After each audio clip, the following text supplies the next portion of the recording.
ప్రైస్తిలా మన ప్రభువును లోకరక్షకుడైన యేసుక్రీస్తు నామమున మీ అందరికీ నా యొక్క ప్రత్యేక వందనములు.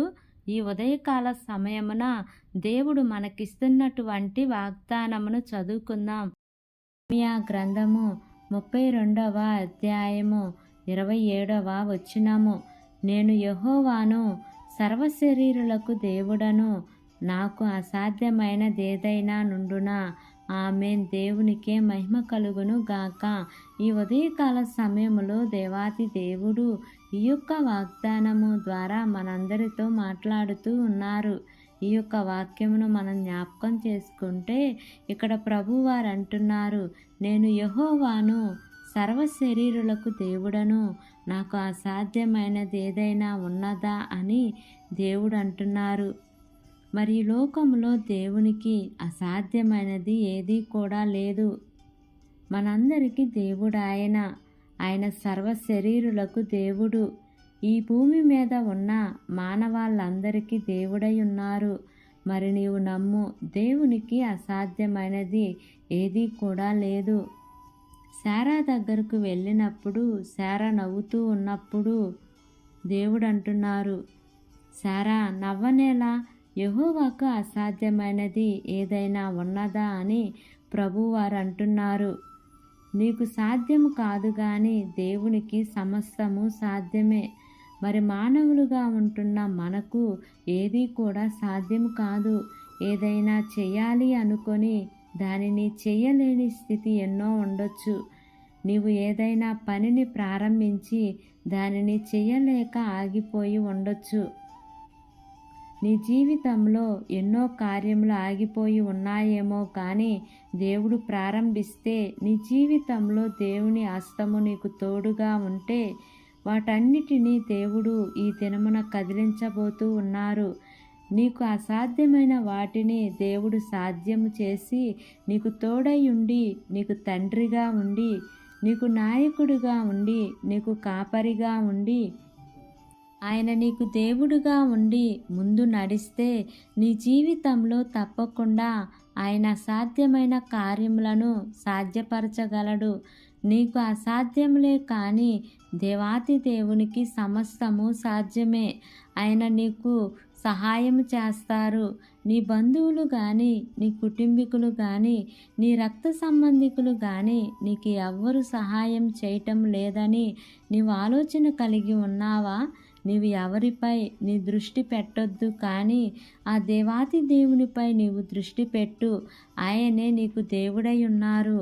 ఆయనే నిన్ను ఆశీర్వదించబోతూ ఉన్నారు గనుక నీకు అసాధ్యమైన వాటిని ఆయన నీకు సాధ్యపరిచే దేవుడు గనుక ఈ వాగ్దానమును నమ్మి ఈ వాగ్దానం ప్రకారంగా జీవిద్దాం. దేవుడు ఈ వాగ్దానము మనందరి జీవితములలో నెరవేర్చబడును గాక. ఆమేన్. ప్రార్థన చేసుకుందాం. ప్రేమ కలిగిన యేసయ్యా, కృప కలిగిన దేవా, నీకు వందనాలు తండ్రి. నీకు స్తోత్రములు ప్రభా. ఇంతవరకు నీ కృపలో మమ్మల్ని కాచి కాపాడిన విధానాన్ని బట్టి నీకు వందనాలు తండ్రి. ఈ ఉదయకాల సమయంలో మీరు మాకు ఇచ్చిన ఇట్టి వాగ్దానాన్ని బట్టి నీకు వందనాలు ప్రభా. ఈ వాగ్దానము ప్రతి ఒక్క బిడ్డ జీవితంలో యేసయ్యా మీరు నెరవేర్చమని అడుగుచున్నాను తండ్రి. నీకు స్తోత్రములు దేవా. ఈ వాగ్దానం ప్రకారంగా ప్రతి ఒక్క బిడ్డ జీవించే కృపను దయచేయమని అడుగుచున్నాను తండ్రి. మా జీవితంలో మరొక దినమును మేము చూడటానికి మీరు మాకు ఇచ్చిన ఇట్టి భాగ్యాన్ని బట్టి నీకు వందనాలు తండ్రి. నీకు స్తోత్రములు దేవా. ఎంతమంది బిడ్డలు ఈ వాక్యముని ప్రార్థనలో ఏకీభవిస్తున్నారో తండ్రి, ప్రతి కుటుంబాన్ని జ్ఞాపకం చేసుకోండి యేసయ్య. వారి జీవితములలో నా ప్రభా అసాధ్యమైన కార్యములన్నీ కూడా సాధ్యపరుస్తూ రమ్మని అడుగుచున్నాను తండ్రి.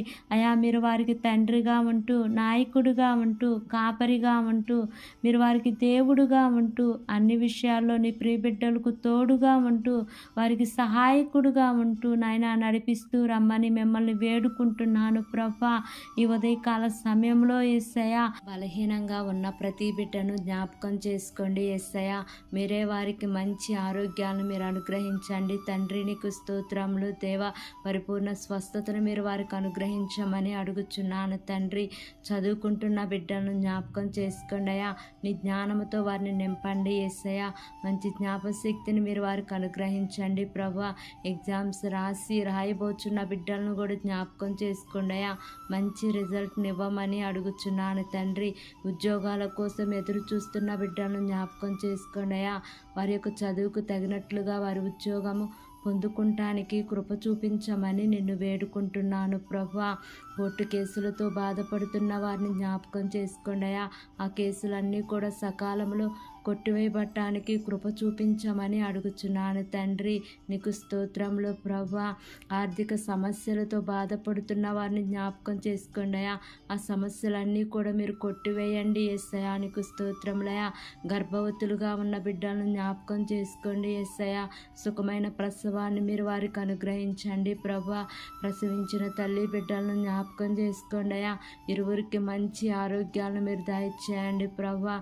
గర్భఫలాల కోసం ఎదురు చూస్తున్న బిడ్డలను జ్ఞాపకం చేసుకోండి అయ్యా. వారి యొక్క గర్భద్వారాలు మీరు తెరవమని అడుగుచున్నాను ప్రభువా. ఏ లోపమున్నను మీరు సరిచేయమని మిమ్మల్ని వేడుకుంటున్నాను తండ్రి. నీకు స్తోత్రములు దేవా. వివాహాల కోసం ఎదురు చూస్తున్న బిడ్డలను జ్ఞాపకం చేసుకోండి యేసయ్య. వధూవరులను మీరు జతపరచమని అడుగుచున్నాను తండ్రి. నీకు స్తోత్రములు ప్రభువా. మా దేశాన్ని పరిపాలిస్తున్న ప్రతి అధికారి కుటుంబాలను మీరు దీవించండి అయ్యా. ఆశీర్వదించండి ప్రభువా. నీ జ్ఞానంతో నింపండి యేసయ్య. మంచి ఆరోగ్యాలను మీరు వారికి అనుగ్రహించమని అడుగుచున్నాను తండ్రి. వారు ఏ పని చేసినను సఫలతను మీరు వారికి అనుగ్రహించమని అడుగుచున్నానయ్యా. నీ ప్రియబిడ్డలు చేస్తున్న ఉద్యోగమును, వ్యాపారమును, చేతు పనులన్నిటినీ కూడా మీరు ఆశీర్వదించమని అడుగుచున్నాను తండ్రి. నీకు స్తోత్రములు దేవా. గృహాలు లేని వారి కోసం ప్రార్థన చేస్తున్నానయ్యా. సొంత గృహాలను మీరు నిర్మించండి ప్రభా. గృహాలు కట్టి సగములో ఆగిపోయిన గృహాల కోసం ప్రార్థన చేస్తున్నానయ్యా. అట్టి గృహాలన్నీ కూడా సకాలంలో పూర్తిగా కట్టబడటానికి కృప చూపించమని నిన్ను వేడుకుంటున్నాను ప్రభా. ఈ దినమున నూతనంగా ప్రారంభిస్తున్న ప్రతి కార్యక్రమంలో యేసయ్య మీరు ముందుండి నడిపించమని అడుగుచున్నాను తండ్రి. నీకు స్తోత్రములయ్యా. ఈ దినము ప్రయాణం చేస్తున్న ప్రతి బిడ్డను జ్ఞాపకం చేసుకోండి అయ్యా. వారి ప్రయాణాల్లో క్షేమాన్ని వండి తండ్రి. మార్గమధ్యంలో యేసయ్య నీ దేవదూతల కాపుదల నీ ప్రియబిడ్డలకు తోడుగా ఉంచమన్న ప్రార్థన ఆలకించమని నజరేయుడైన యేసు అతి పరిశుద్ధ నామమున అడిగి వేడుకొని పొంది ఉన్నాము తండ్రి. Amen, amen, amen. Praise the Lord. God bless you all.